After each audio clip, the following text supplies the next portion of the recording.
All right, here we are with topic 3 from chapter 2, solving multi-step equations. So when we have multi-steps, that means that we're going to have to do more than one thing in order to get the variable by itself.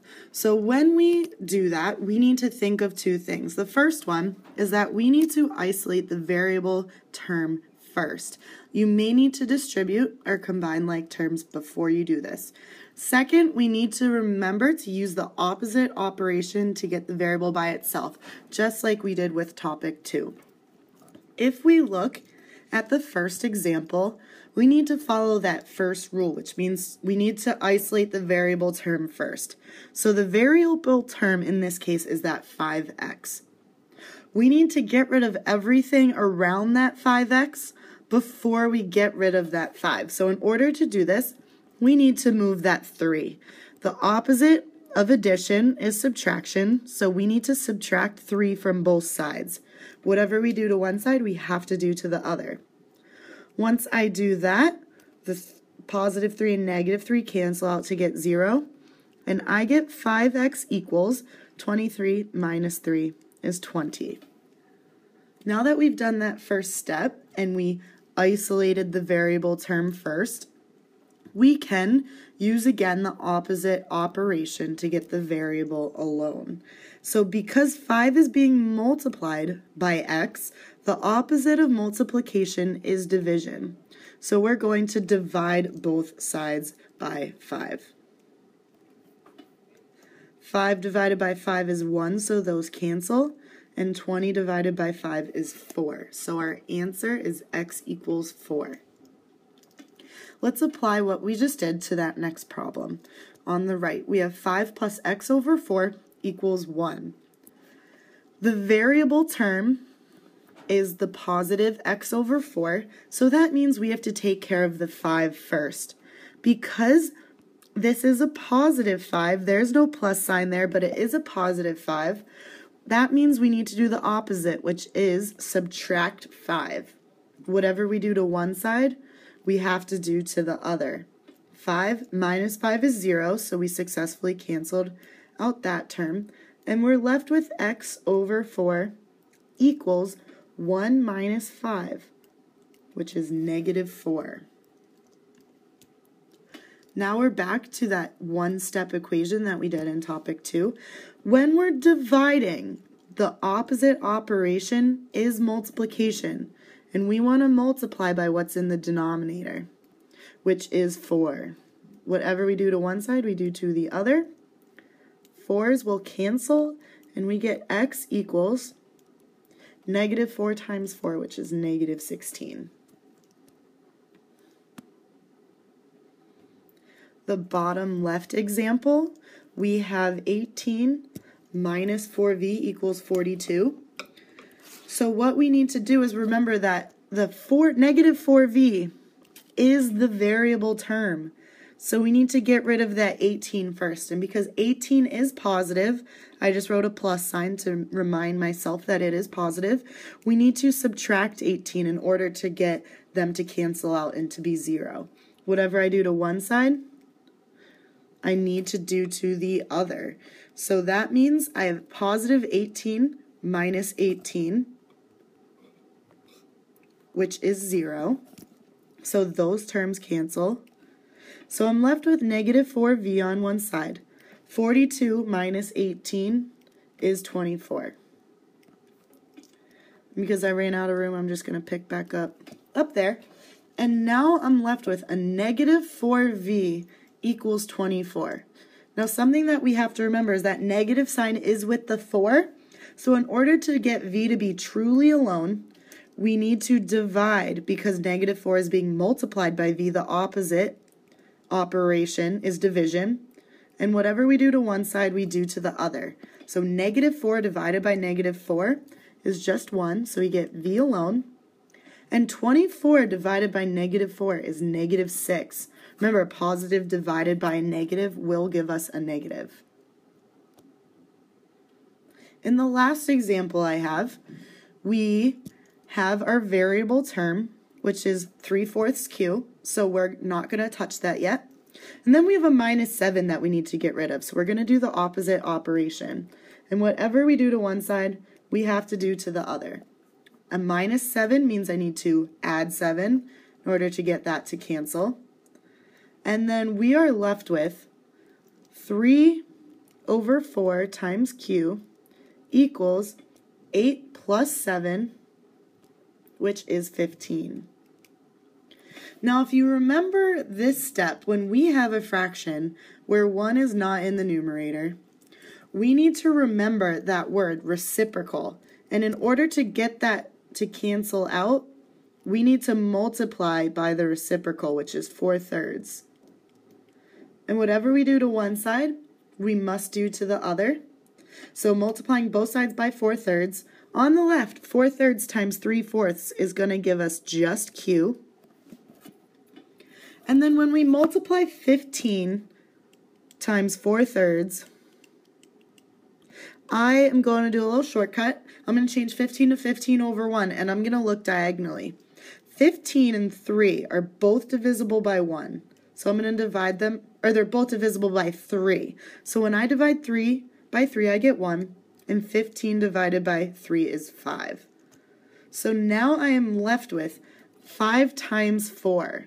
So my final answer, and I know I'm a little over the place, I didn't have too much room, is going to be q equals 5 times 4, which is 20.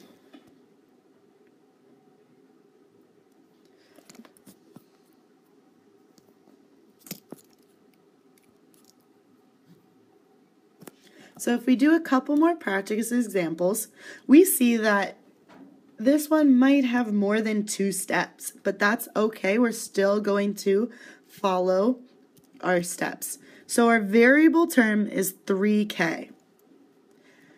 We can't add 7 because it won't cancel it out on the left side because we have this fraction bar. We're dividing by 5. What we need to do is get rid of that fraction first. So if we're dividing by 5, the opposite operation is going to be multiplying by 5. So once we do that, our 5s are going to cancel. So all we have left is our numerator, which is 3k minus 7. And 16 times 5 is going to give us 80. Now this starts to look a little bit more familiar. I still haven't isolated my variable term. So I need to do the opposite operation so I get it by itself. Since 3 is being multiplied by k, the opposite operation would be to divide. So I'm going to divide both sides by the coefficient. Oops, that's supposed to be 3. Divided by 3. 3's are going to cancel, and I'm left with k equals 87 divided by 3 is 29.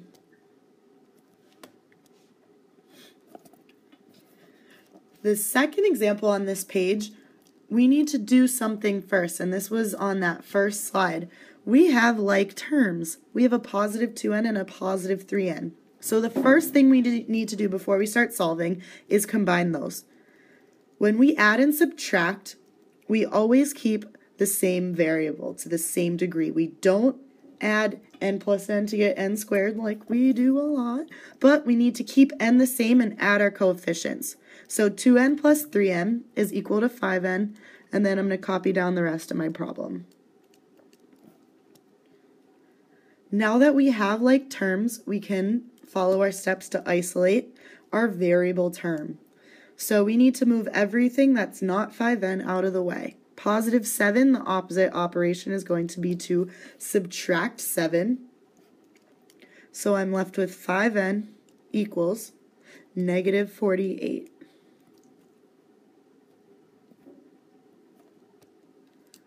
Once I do that, I have my variable term isolated, so now I can get rid of the coefficient. 5 is being multiplied by n, so I need to undo that by using the opposite operation.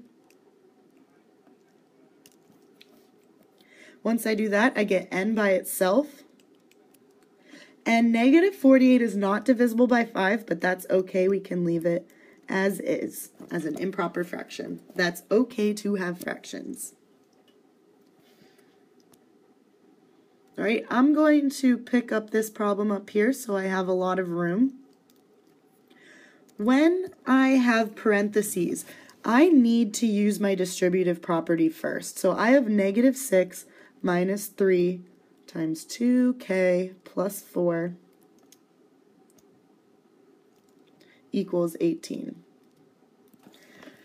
So when I have that, we need to apply what we've learned with our monomials times our polynomials, and we need to use the distributive property before we do anything. So if we distribute the -3, remember we can't combine that -6 and -3 first. So I'm going to write -6, and then -3 times 2k is -6k. -3 times +4 is -12, and that's equal to 18. So now that we've distributed, we have terms that are like that we need to combine. We have a -6 and a -12. So we can rewrite this, -6k, -6 minus 12 is -18. Now that we have this, we have 2 more steps. We can finally, since we have all our like terms combined, isolate our variable term and do the opposite operation to what's around it. So -18, we're going to add 18 to both sides. Those are going to cancel, and so we have -6k is equal to 36. One last step. If we have -6 being multiplied by k, we need to divide by -6 in order to get k by itself. -6 divided by -6 is 1, so k is finally alone. And 36 divided by -6 is -6. So we finally got our solution.